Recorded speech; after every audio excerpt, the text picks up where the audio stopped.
Berjumpa lagi dalam permenungan kita edisi Selasa 31 Oktober 2023, Pekan Biasa ke-30.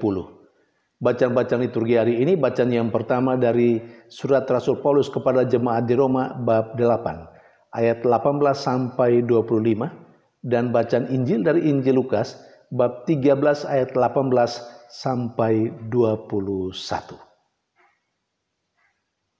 Rasul Paulus dalam bacaan yang pertama hari ini memberikan kekuatan dan peneguhan kepada jemaatnya di Roma yang sedang mengalami kesulitan dan penderitaan. Paulus memberi kekuatan kepada mereka. Paulus memberikan peneguhan kepada mereka dan mengatakan bahwa penderitaan zaman ini, penderitaan yang mereka hadapi saat itu tidak sebanding dengan kemuliaan yang akan dinyatakan kepada mereka. Kapan? Saat anak-anak Allah dinyatakan. Karena itu Rasul Paulus menegaskan kepada mereka supaya mereka tetap mempunyai pengharapan. Pengharapan kepada Allah yang mereka imani. Karena Allah dalam diri Yesus Kristus melalui kekuatan rohnya akan memberikan keselamatan kepada mereka, akan membebaskan mereka dari kesulitan dan penderitaan yang saat itu mereka alami.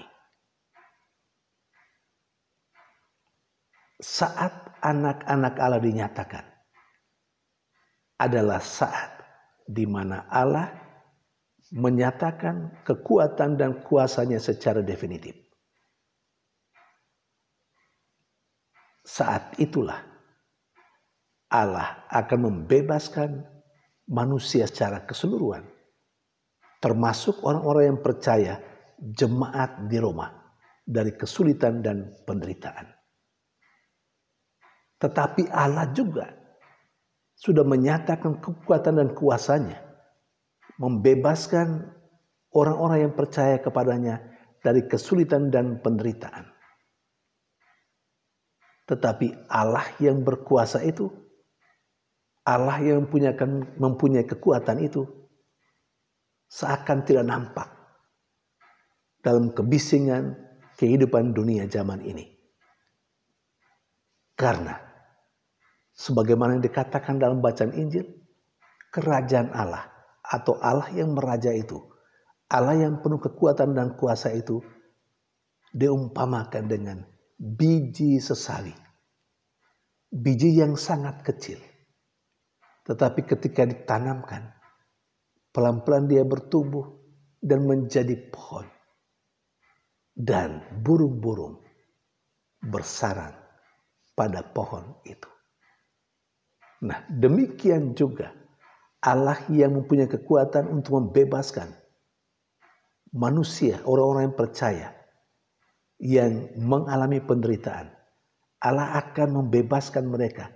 Tetapi kekuatan dan kuasa Allah itu yang berkarya untuk membebaskan manusia itu tidak nampak, seakan hilang, seakan tidak berdaya di hadapan kekuatan dan kekuasaan duniawi. Tetapi Allah tetap berkarya dengan pelan tetapi pasti. Dan Allah seperti itulah yang akan membebaskan manusia.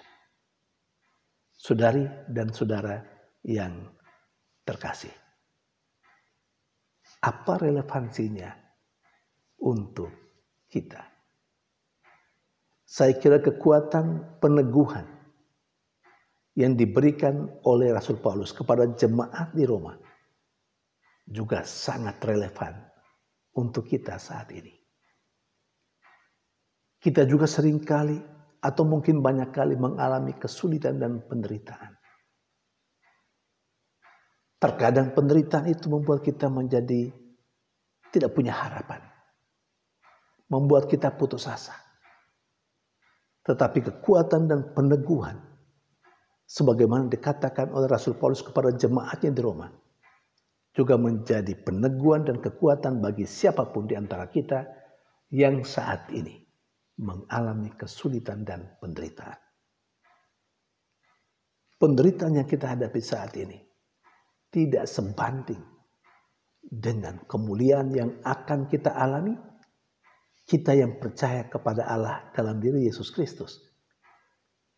Kesengsaraan yang kita hadapi dan kita alami saat ini tidak sebanding dengan kekuatan, dengan kemuliaan yang akan kita alami dalam Allah melalui Yesus Kristus itu. Karena itu kita juga diharapkan untuk mempunyai pengharapan. Tidak pernah putus asa. Kita mau dengan tabah menghadapi kesulitan dan penderitaan itu. Karena kita mempunyai keyakinan pada saatnya Allah yang mempunyai kekuatan dan kuasa, Allah yang meraja itu, yang sekarang ini mungkin tidak nampak, tetapi pada saatnya secara definitif akan membebaskan kita dari kesulitan dan penderitaan itu. Dan itu menjadi kekuatan bagi kita.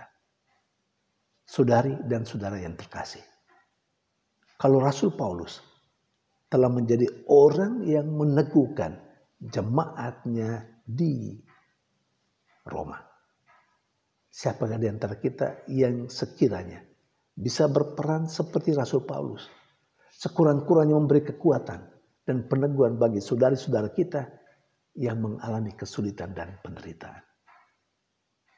Seringkali kita tidak mampu memberi kekuatan, memberi peneguhan kepada saudara-saudara kita yang mengalami penderitaan. Karena kita merasa bahwa kita juga menderita. Bagaimana saya bisa tolong orang? Saya sendiri juga perlu ditolong. Ini seringkali pikiran seperti itu, perasaan seperti itu ada dalam diri kita. Kita merasa bahwa kita menderita juga. Dan karena itu kita tidak punya kemampuan untuk menolong orang lain yang mungkin jauh lebih menderita dari kita.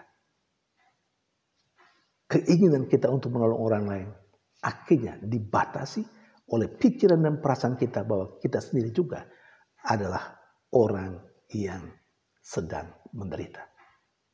Saudari dan saudara yang terkasih, bukankah kita bisa menolong dan menyelamatkan orang lain sekalipun kita juga perlu ditolong?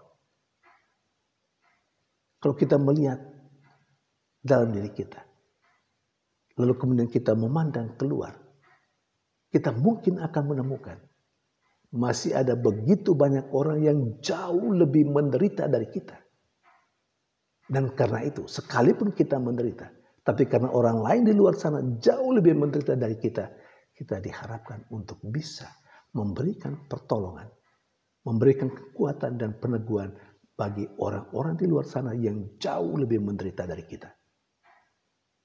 Saudari dan saudara yang terkasih, semoga bacaan liturgi hari ini dan permenungan kita hari ini menjadi motivasi bagi kita, mempunyai atau menjadi energi baru bagi kita untuk bangkit dari perasaan yang keliru, dari pikiran yang sesat, bahwa kita tidak bisa menolong orang lain hanya karena kita juga menderita. Keluar dari mindset itu, keluar dari pandangan dan pikiran seperti itu. Karena begitu banyak orang lain yang jauh lebih menderita dari kita. Kita sendiri juga terus berharap bahwa pada suatu saat Allah yang meraja, Allah yang penuh kekuatan kuasa juga akan membebaskan kesulitan dan penderitaan yang kita hadapi. Mari kita terus berjuang tanpa putus asa karena meyakini Allah tetap mendampingi dan menyertai kita menyelesaikan persoalan hidup kita. Tuhan memberkati